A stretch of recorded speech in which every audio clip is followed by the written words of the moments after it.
ina son aure da za ki bani dama. A damun da ya kai shi tu wallahi wannan da sabon same shi ba har yanzu wallahi. Aha. Na gaya maki yanzu da kin gani Marokhiya cikin kurbubu duka zabar ma sun cinye shi. Isa bar ma na damun ne, isa bar mawa wannan ciyawa na cikin kurbubu da Marokhiya gaba da duka sun cinye shi.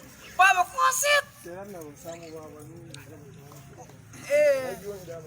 Ka san yanzu babu hasi yanzu.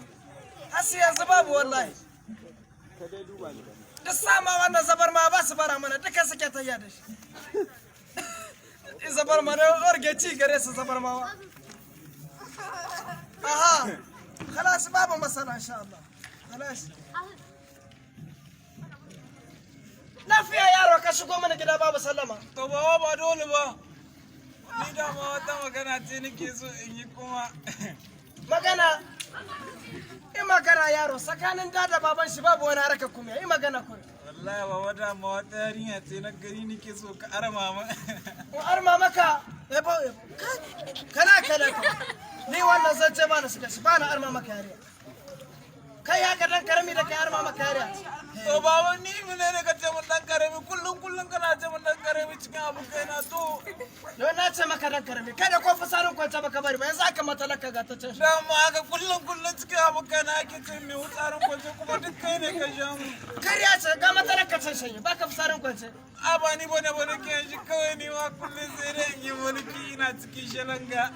Kai ne kake ce fasarin kwance babu dinkar. Hankar iskara da sallah. An ki ba maka armi. Don me za ka ce da mace kana ta maka armi? To ba sai da ta gidan su ta dauko kwanan ta bani ma dauko na ba mu gama mace ba. Aka ce miki haka na zama armi. Yo ba kanan bane ba to. Ha? Kada ni ba ni maka armi. Ni wallahi sai an muna. Gawar baro iskara sallah sallah ko. Hakki. Hani ko. Iskara sallah sallah ko. Ni da rake sani maka armi. Tashu. Wasuma. Kana marka wadar maka. Yaro ran karme ka zo kana mana hirar me. Wani rishin ka taka ne wanga. Fasari kwace ke za ka mata na shiga ta cashe. Illa hadda shi. Hani. Har sakat nawa na gada.